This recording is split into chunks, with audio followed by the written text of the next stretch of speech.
Hello, hi, and welcome. You are watching the Atomic Salt Live Show. I'm Wild Chevy, and I'm joined by Rocket Yeti. Good evening. How are we doing? Pretty good. Guess what, Rocket Yeti? This is episode 10. We hit our first milestone. Woo! Wow. And they never said we'd make it past one. Your wife doesn't believe in us. You know what? I showed her the first comment that we had, and she was blown away, as was I. So, we're getting there, baby. We're getting there. Yes, Episode like 100 always. is right around the corner. Like always, guys, if you want to chime in, put a comment down below. We'll answer it live if you're here, or we'll reply to you afterwards.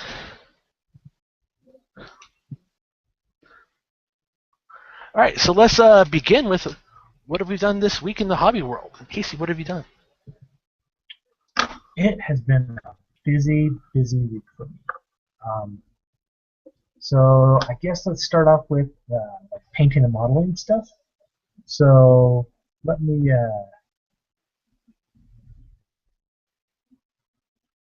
start off here with a little bit of screen sharing. So, finished up Eudoros here. Is he coming up all right? Yep, see him pretty good. So, this is Eudoros from the LF Assault subsection starter box. Turned out pretty well.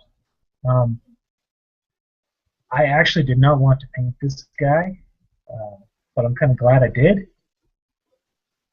So, turned out pretty nice. You can see he's probably about 95% of the way done in these pictures. So there's a little bit more basing that needs to happen with him, like a couple of final highlights. So, but overall, I'm happy with the way his sword and the green around his armor turned out. His face isn't a total train wreck like I thought it was going to be. Painting faces is one of those skills you have to learn after a while. So, and then I started working on my next one. This guy right here. Good old Ajax. And you know that I'm a fan of not just the game Infinity, but of Corvus Belli. I like the way the company operates, and I like the miniatures that they produce. Ajax has almost made me stop and rethink that a little bit. Because, wow, this guy's had some fun. Oh, this guy's had some problems. So we're going to start off. He looks like a beautiful mini. You know what? He is great, but he's got a few problems. So if you can see right here, I'm kind of circling with my mouse. You've got two pieces. You've got his lower body and his upper body. And it kind of separates along his belt line, and it kind of cuts this strap right in half right here. And unfortunately, once you get the model all cleaned up, his torso does not fit. The upper half does not fit flush on the bottom half. It kind of teeters around and doesn't fit up. And when you get it lined up about as best as it can go, the straps don't line up. And there's also a large gap either on the left side of either on his left hip or on his right hip. And I don't think that this is just my model. And so the reason I took it by this picture, if you look closely at the box art, you'll notice where my gap exists, you can actually see the gap exists here on the model as well. They've just painted it black, so it looks like some deep shadows or some lining. And then this gap here in the waist exists on this model here too, but they've just blacked it out once again. So you assume it's like I said, a shadow or like it's meant to be there. It's a nice bit of trickery, but they put it right out in front of our faces. So there's that, and then also like kind of their sprue tab locations. They're really rough. We've got this nice big flat curved shield part. What would be the worst place to have a sprue tab coming off? How about right in the middle of it? Yeah, so there was a big nasty piece right there. So, and then there's just been a lot of other general fit issues that I've really been unhappy with. So he's going to take a lot of work. He's going to look great when he's all painted up. However, it's going to take me a lot of work to get there, just in terms of prep. So, two things that I'm really, really unhappy about. So, that's it for painting. I also got my Kickstarter about 6 months ago, I want to say. Underground Lasers had a Kickstarter. They were trying to raise funds for a new laser and some of their designs. I pledged to it. I actually went in pretty low compared to what a lot of people did. And I got all my stuff in today. So, for example, we've got... So he's actually got a lot of detail in these. Yeah, it looks pretty cool. Yeah, we've got some cargo containers, and one is actually for underground lasers. We make them, you stack them. The other two cargo containers, one is barbecue lizard, fresh, and then Shogun burger, using real meat since 2170. So those are just the Kickstarter bonuses. We got, this is 8 beacons with plastic butts and tops. I've got 6 arcade cabinets / computer consoles. And once again, there's great detail on all of this stuff. We'll get a link for you guys over to their site because, in the world of MDF, of Lasercut MDF, there are, Worsful makes amazingly beautiful stuff, but you are going to pay a fortune for it. And then there's other places where they're cheaper, but they look cheaper. Underground Lasers is actually one of the cheaper places that still looks amazing. And case in point, just a regular building, is this one right here, their communications array. I'm a sucker for Lexan, so you've got this big old 2-tiered Lexan piece. It's a giant satellite dish with computer monitors all around it and stuff. That looks great. I've got it. My whole house smells of laser burnt plywood, and it's just a wonderful smell. Yeah, it's a great smell. They should market that for offices and for cars. I would put that freshener in my truck. I really would. And last but certainly not least, I picked up, after making fun of Wolfie McWolfertons, I picked up this guy. This. So you finally fell into the space marine temptation. I did. For those of you who don't know, I'm a Tau player at my heart. I love my little blue hippie commies, but I do have power armor in me. So I was looking for a good place to jump into an Imperial army, and I think this is it. And we can talk about it now or a little bit later, but I think that this is actually going to be a phenomenal Codex. But let's talk about, what did you do this week before we start talking about that? This week, ramping down the end of the semester, didn't get much playing on everything I wanted to do, but I did play some War Machine at the local club. Painting-wise, I had to scrap my painting project to finish up the semester, so nothing hobby-wise this week. And then, lastly, I got my... And what was that you were painting? What was your project? I was painting this guy here. The Trollkin Kithkar. I got the metallics all done. I just had his tabard, and it was just something I could either have done my schoolwork or finished my painting. I couldn't do both, so I had to sacrifice one for the other. And Eh, then throw a wash on it and you'll be done.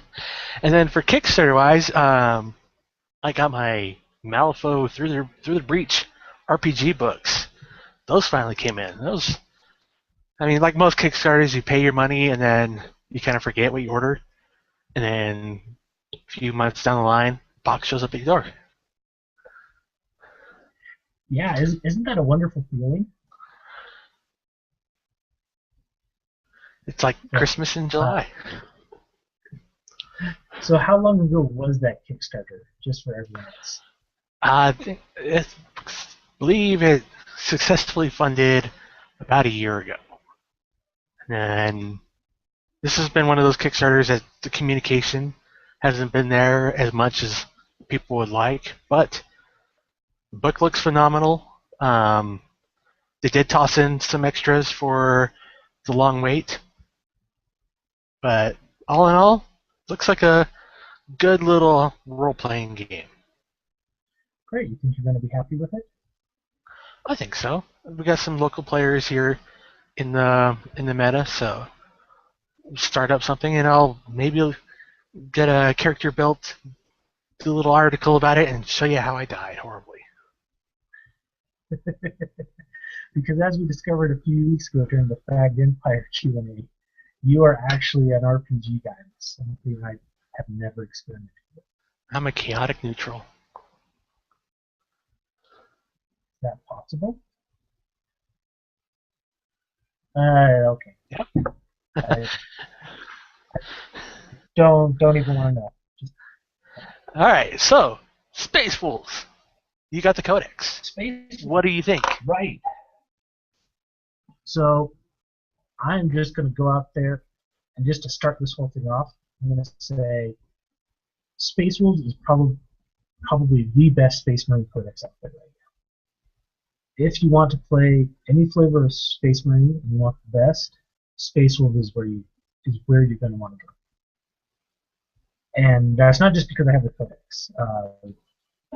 Honestly, if you look at the Vanilla Codex, or you look at the Dark Angels Codex, or the Blood Angels, Blood Angels is a little unfair, because Blood Angels is quite a bit out of date. Everything that they do, the Space Wolves can do. But the Space Wolves can do it better. For a couple simple reasons. First and foremost, when you're talking about, let's just talk about the army as a whole. The entire army has counterattack as their special unit, and you're essentially getting it for free. So if you're looking at a Space Marine captain versus a Wolf Lord, the Wolf Lord is going to be the same amount of points, but it has counterattack. If Now, you're what looking at is a counterattack librarian versus a Rune Priest, for the non-40Kers? What does counterattack do in games? sure. So for Games Workshop, it works. There's 3 phases to the game. There's moving, shooting, and assault. And if you assault your unit into an enemy's unit, you get a bonus for that first round of combat. You get an extra attack for each one of the people who gets into combat. Potentially more depending on a few rules. Whereas your opponent who's getting charged doesn't receive any kind of those bonuses. Unless they have the rule counterattack, which means they get to count that first round of combat as if they had charged you instead of you charged them. So you'll still get your bonus, but they will always get a bonus as well. Now, before you had to take a leadership check, right? Maybe. I'm brand new to Space Wolves, so maybe that was the rule. But this is just a straight out counterattack rule. So they're always going to get it. They don't have to roll for it. So that might not seem like much when you're talking about 1 or 2 models, but when the Space Wolves have the capability of picking up to like 15 models in a group, that's 15 extra attacks. So it's actually really, really powerful. And then, so they've got all the standard stuff. They have a Wolf Lord, which is kind of like their Space Marine captain. They have a new Thunderwolf character, Harald Deathwolf. He's basically everything you wish that Canis Wolf form had been. They have librarians, which they call rune priests, and the rune priests are better. They're dirt cheap. I don't want to say points here, but they are. It's amazing how cheap they are and for what all they can do. Wolf priests are basically their version of chaplains, but they're so expensive you never really care for them. A few other Noda standouts here. Grey Hunters. So imagine a tactical marine. He's your regular 15-point marine, nothing special about it. Grey Hunters are 14 points apiece for the exact same stat line, except remember they get counterattack. So right off the bat, then on top of that, for a very small amount of points, you can give each one a second close combat. So what that effectively does is that gives them another attack. So whereas your standard Marine has one attack, your Grey Hunters now have 2 attacks. Now you stack on top of that, they get counterattack. So each model now, effectively in that first round of combat, has 3 attacks. And that's without any other kind of bonuses that you're putting on top of it. So you can see how counterattack, army-wide, is really, really big. And that's why I'm calling them already at the top. A few other things we got to look at here. In the relics, they have the Armor of Rust. For 35 points, you can give any one of your characters who can take it a 2+ armor save and a 4+ environmental save. So, and it's not bulky. So it's better than Terminator armor with none of the downsides of Terminator armor. You're able to all their frost weapons. Think of it like a power weapon, except +1 strength. So, whereas a regular power sword hits at the regular strength, a frost sword hits at +1 strength. And it also has that whole Hellfrost rule. Essentially, when you take a wound from it, or a model, you put a wound on that model then has to take a toughness test. If he fails the toughness test, he's immediately removed from the game. It doesn't matter how many wounds they have left. It doesn't matter if they have. Help me out here. The rule where they can't be instant. Eternal Warrior. Yep, Eternal Warrior. It negates Eternal Warrior. It just says you're done, and it's out. So, and then on top of that, if you want to talk about flyers, regular Marines have access to the Storm. We saw a kit for this a few weeks back, the Stormclaw. Yep, the Stormwolf / Stormclaw. It has the same stats as a Storm Raven, but it's cheaper than a Storm Raven, and it can hold more models than a Storm Raven. And you can still take a crap ton of gun like you can a Storm Raven. So anything that a Storm Raven can do, the Stormwolf / Stormclaw can do, but better, for less points. And then the final big one is the Space Wolves now have a drop pod entry. Now you say, why is that a big deal? Because everybody can take drop pods. You actually have a drop pod in your fast attack slot. I'm looking at it right now. So if you wanted to, you could blow your 3 fast attack slots and just buy 3 empty drop pods. Maybe not the best idea because the Space Wolves have a lot of really great fast attacking armies. So what does that mean? That means you can put whatever you want in it. You want to put Terminators in it? Fine. You want to put anything else in it? Fine. So that's why I say they do whatever Space Marines do, but more and better. And then finally, and speaking of army rules, you see a lot of people have acute senses. So for those of you who don't know, there's several ways you can keep models in reserve. And when you bring those models in, either they just come in off of your table edge, or if they have a rule called outflank, they can come in off of the sides. And how they come in, you roll to see which side they come in. And if you have acute senses, then you're able to re-roll if you don't like what you have. And that's another army-wide rule. Because at the beginning of the game, before you do anything, all the units every unit you get to roll. And if you roll a 6 for that unit, they now get the output. So, and if you have a troop unit with an independent character assigned to it, you have +2 that roll. So on a 4+, that troop unit now gets to come in on output. But wait, it gets even better. You now, by forming a combined arms detachment, that's meaning if you're not playing armed, if you're using a combined arms detachment, every turn after your first turn, you get to bring in one of your reserve units automatically. The rest you have to roll for a moment. So if you have 3 squads in the back of Great Hunters, you can now bring in one of those squads automatically. The other 2 you still roll for, and they still might come in the moment. Or one of them at least is guaranteed to come in.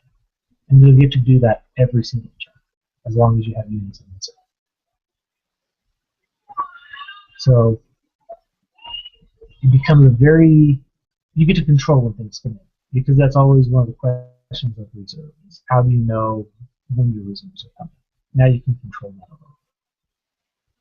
Sounds like a pretty nice codex from what we've seen from the other versions of Space Marines. The actual Space Marine Codex, the Vanilla Marines, is a great book. And people have been doing well with it.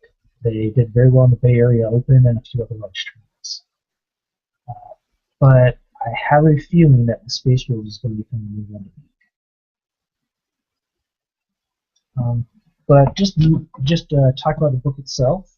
It's a beautiful matte / gloss cover. You can see the Big Angry Viking is actually glossy, put over a matte finish. Lots of great pictures. Everything looks beautiful inside of it. It's. You pay top dollar for GW stuff. There's no question about that. But what you buy is fun. However, it uses the new organization of the orc sticks, which means it sucks to play through. It absolutely sucks. You have you have a unit entry, and then you've got all your special rules beneath there, but you don't know what any of those special rules do. If you want to find out points for them, you have to look in one section. If you want to find rules for them, you have to look in another section. So it's just a mess to try and navigate. So get the iPad edition. That's lets you click on the rule and it allows you to jump right to it. Yes. Also, the handy thing with the new iPad edition is it has a preview of the Grey Knights. You got to be happy about that, right, Al? Yeah, we saw this on Fate 212 this week. I think from the German digital codex. When you go to click the interactive army builder, it takes you to a Grey Knight army builder. And they said they have a lot of stuff in there, including points and all that. We saw some new stuff for Grey Knights. We saw the Librarian, it's going to be much cheaper. Terminators are cheaper as well. They're about 2 points more than a Chaos Terminator. Still troop choices. No new units, so that's kind of a bummer. One of the big things is Inquisition is no longer in the Codex. This is going to be purely Grey Knights, which will be interesting because before, having some Inquisition stuff kind of helped balance out the price of a Grey Knight. Also, we see Drago is our Lord of War, and they did say a few of those models, Mordrak and Thawne, have been cut out, as we've seen with other codexes. If they don't have a model for it, they're not going to put it in the codex. And a few other changes. We'll actually see how this equates to when we see if the final rulebook for Grey Knights. Yeah, if you want to go to Bell of Lost Souls, and they've been pursuing this a little bit further, and supposedly it was just a big mistake on GW's part. They would never purposely put that in, and it's been fixed. So if you haven't seen it already, the only way you're going to see this through screenshots. But there is some leaks, or there are some rumors that this is not a complete codex. So that this is what we're seeing as a bit of a work in progress. So could that mean that there's an Inquisition? Maybe.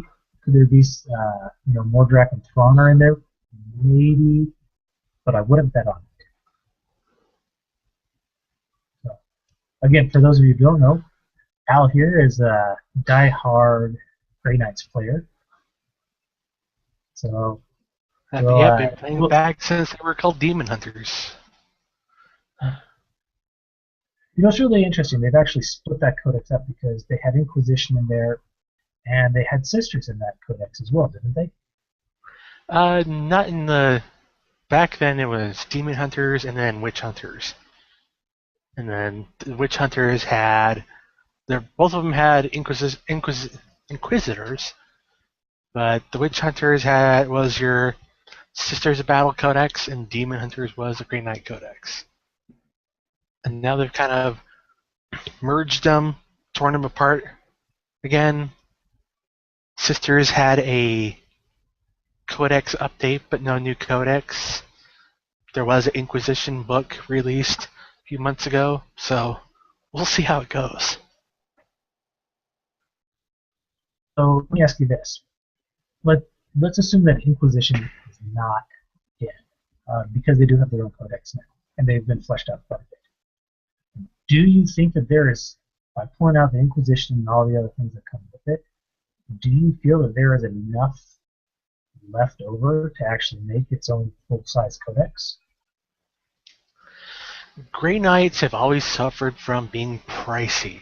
The units are pricey, their upgrades are pricey, but they have like some of the best gear in the 40k universe. You can have a 1500 point list with a Land Raider and 10 guys and suck up all those 1500 points. That's where I see a lot of new Grey Knight players running into.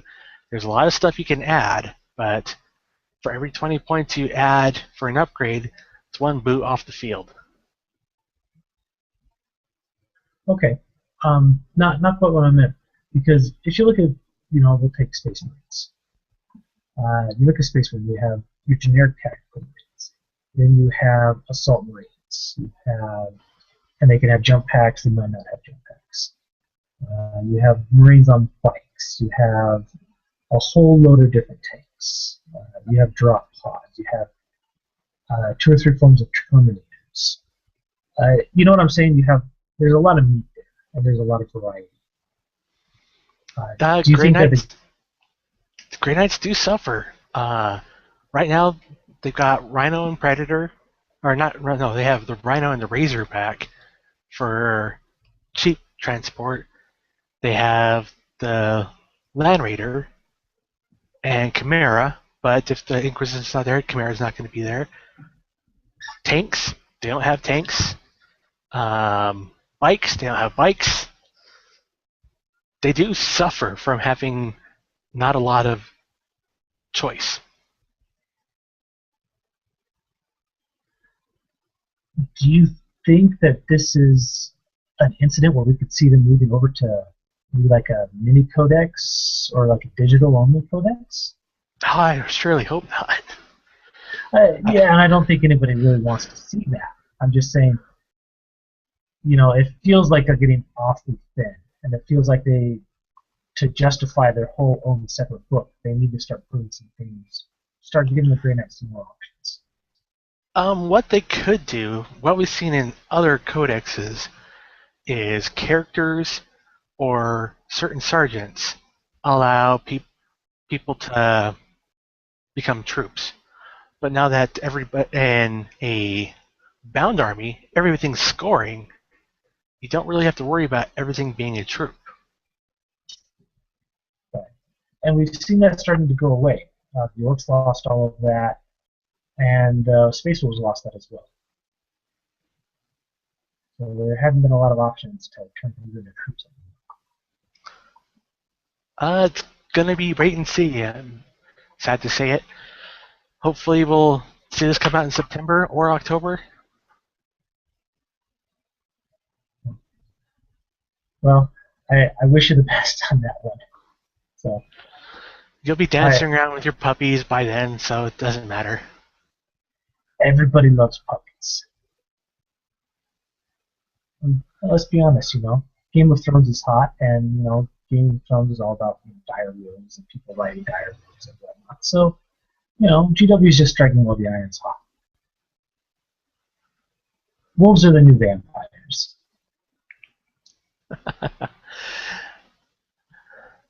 It'll be interesting to see you with Blood Angels at Feast of Blades. Shh, that's a secret. Fortunately, nobody's watching this, so it'll still be a secret. We've got one viewer right now, so we love you, viewer. Yeah, feel free to comment. Tell Casey he's crazy. So, all right, but moving on from Games Workshop, we've given these guys way too much time. What's coming up next week? Next week is Gen Con Indianapolis. And are you going to that?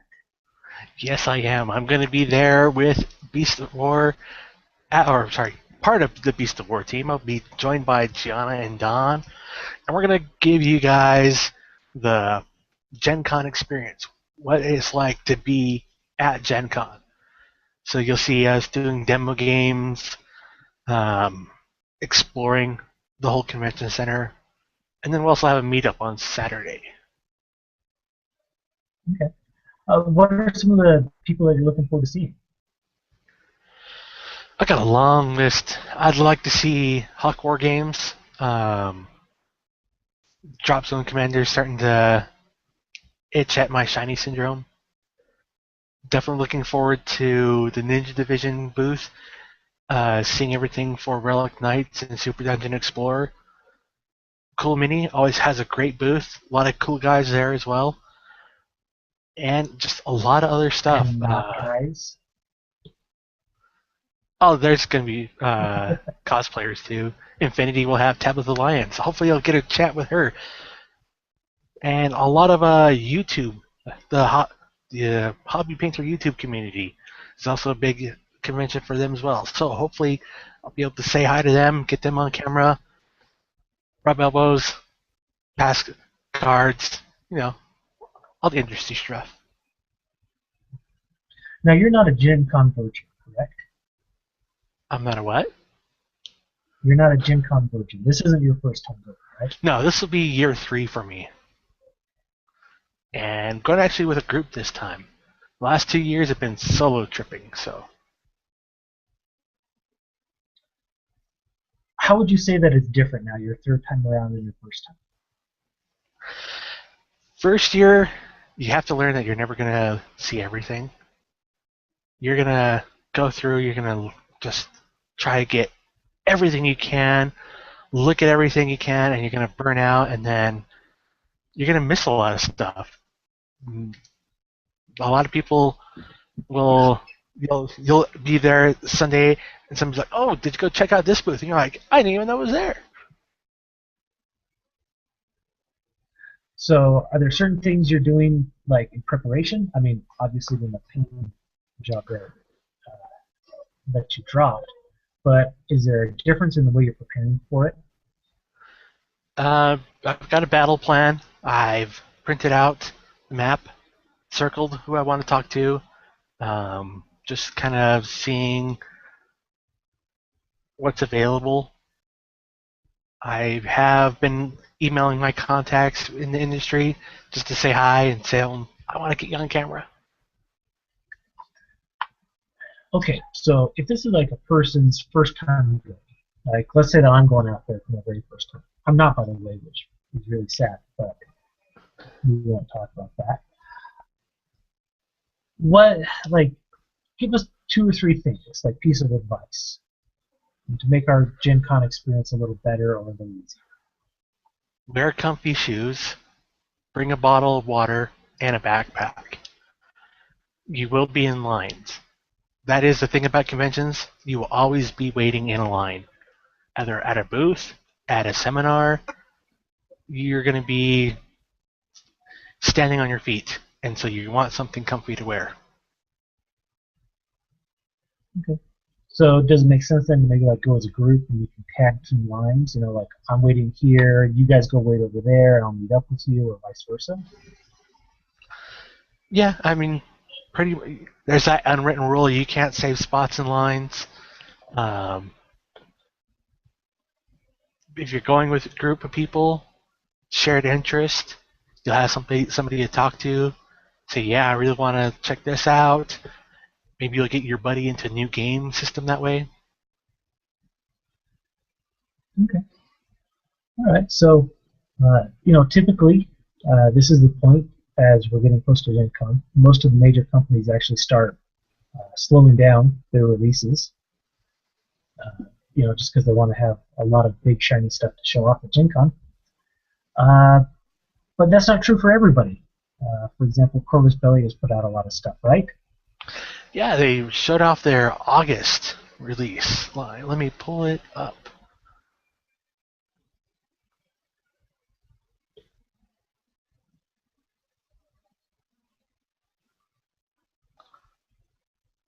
So for August, we're going to have the Antipode Assault Pack for Ariadna. Very nice. Such a great one. It's very nice looking compared to their old sculpts. Yeah. If you don't play Ariadna, this is the box in which you want to put Ariadna. I mean, nothing's better than having 3 wolf humans and a badass controller With an iPad. Mm-hmm. Because like I said, wolves are the new vampires. Well, there you wolves go. Make everything better. There you go, Casey. There's 3 new wolves to add to your Space Wolf army. I do not think I can afford to build my army up that way. Up next, we have for the combined army the Morat Sergeant Major. This guy looks pretty like all the other red face monkeys. This guy looks pretty badass. But you say that like all the other red faced monkeys. It looks gorgeous. I love the new Morat designs, but it doesn't feel like they're taking any chances with it, or they're not really. It feels like this one might have been maybe phoned in just a little bit. I mean the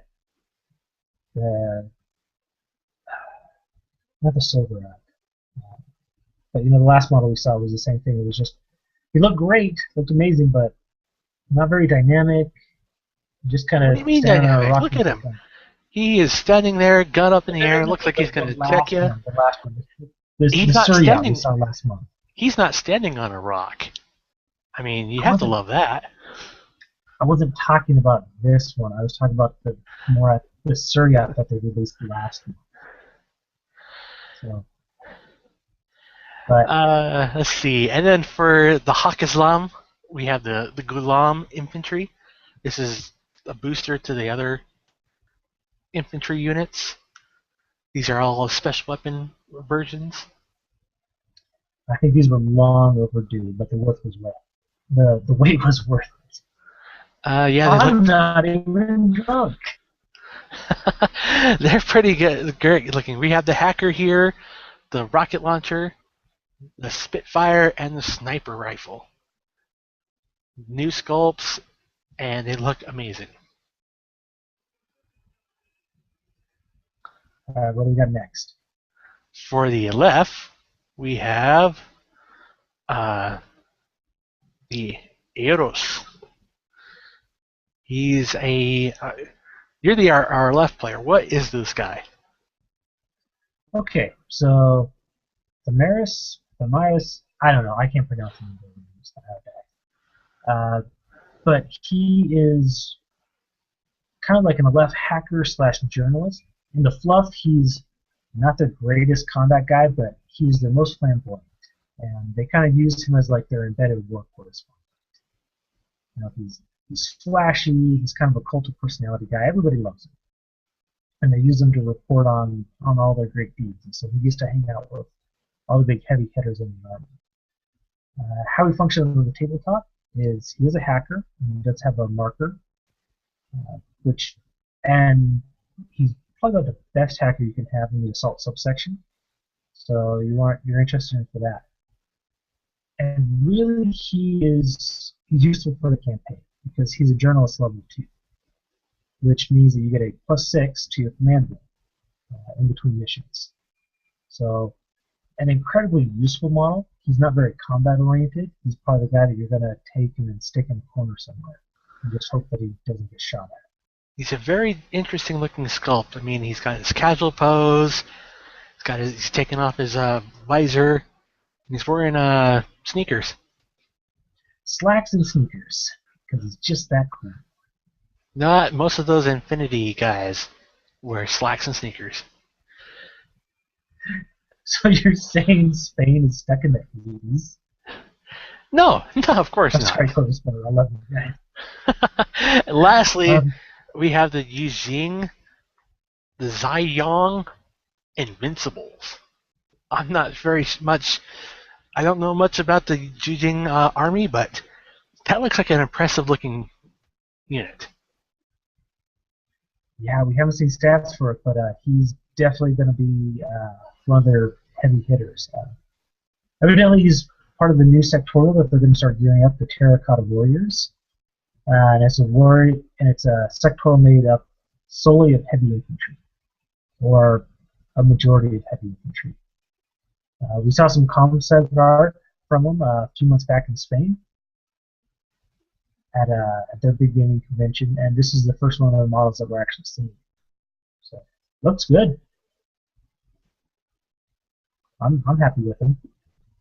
Let's see. And also, we have some Tabitha Lyons stuff.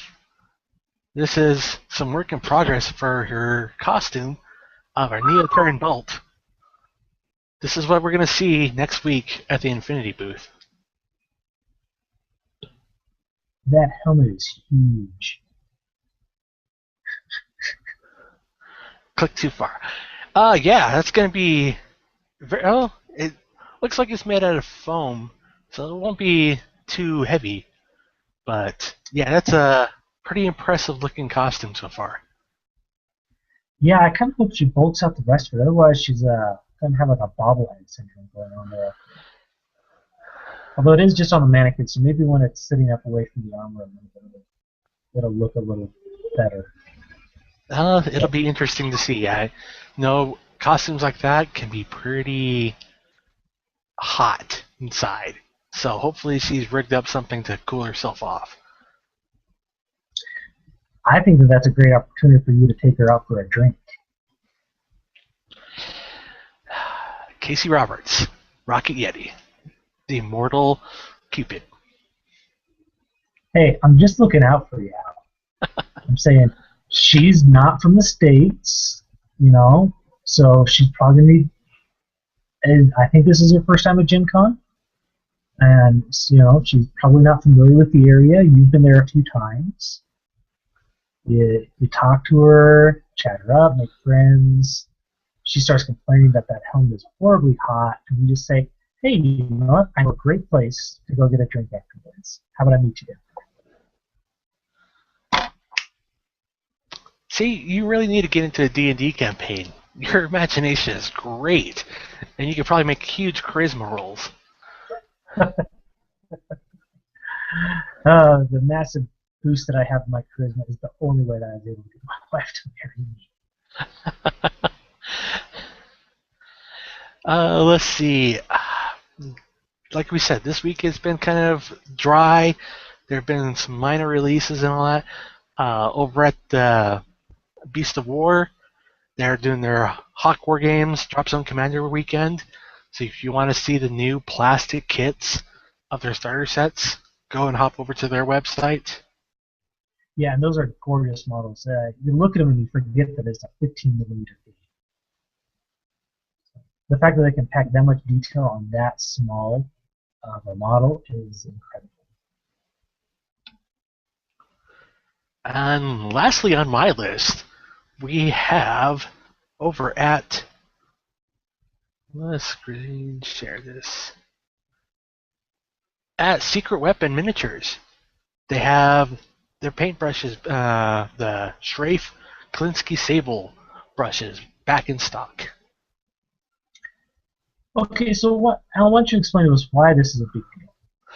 Because they've had these brushes for a while. Now these are in the style of the Raphael, the 8404. They use the Klinsky Sable, which you'll find most pro painters like using the Klinsky because it's got real good spring to it. That it keeps its tip and holds a lot of paint. And it's hard to find good brushes, but once you do, you want to get as many as you can. These are a great deal, and it comes from. Sorry, go ahead. I was going to say, it comes from Secret Weapon Miniatures. These guys are great company for all your hobby needs. Yeah, I love their washes and their bases. But it's important to see that sable coming through because for a while, and one of the reasons it's so difficult to get a hold of it is it's been held up in a lot of international trade regulation issues. So that's why a lot of these brushes have just been sold out for so long. So seeing a few of these back in stock now is kind of giving me a little bit of hope that maybe we'll start seeing some more like the Raphaels and the higher class Winds of Newton brushes might start coming back as well. And which is a good problem. You get yourself a good number 1 paintbrush, and that'll help you with painting faces.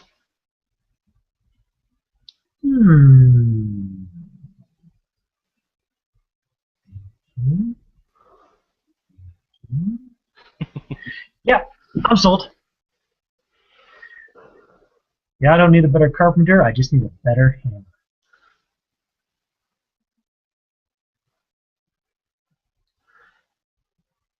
So what was that other tab? I know we said we weren't going to talk about GW, but there was one more thing that we wanted to talk about. We skipped on by it because we were just naturally segueing into Gen Con because we're professionals like that. Let's see. It's the Sanctus Reach. Let me screen share this one. It's the next book for Sanctus Reach. We had the first book a few months ago. The box that you picked up, Casey, was part 2, and this is going to be part 3. This will have the Grey Knights, possible Demon Incursion, and then all the other players will have. This is going to have Space Wolves and the Orcs in it as well. Okay, so this is a campaign book, right? This isn't like a Black Library novel? No, they probably will have a book going alongside of it, but this is, yes, campaign. And as we all know, campaigns are the one thing that GW has really been missing out on. So I'm excited. The campaign book for the Stormclaw box was really well done. So it was a little on the thin side. So I'm kind of excited to see what they'll do with happy to see what they're going to do with a little bit more room to work, so to speak. So maybe my wolves and your Grey Knights are going to have to do a little tag team.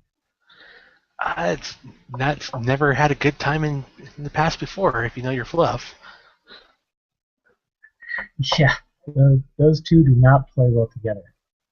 But maybe it's an excuse to get them on the table because we happen to know one guy who had demons and orcs. So GW, send us a book our way, and we'll go ahead and play test it, and we'll tell everybody about it. There you go. Yep. We will unbox and review anything you send to us. Doesn't matter which company you are. All right. Well, that's all I've got for this evening. That's all I have on my list. Thank you guys for watching. Like, comment, subscribe, share with your friends. Tell us what you think down below. We will post all these links down below as well. I've been Wild Chevy. This is my partner, Rocky Yeti. Have a good night. Catch you guys next weekend. Cheers.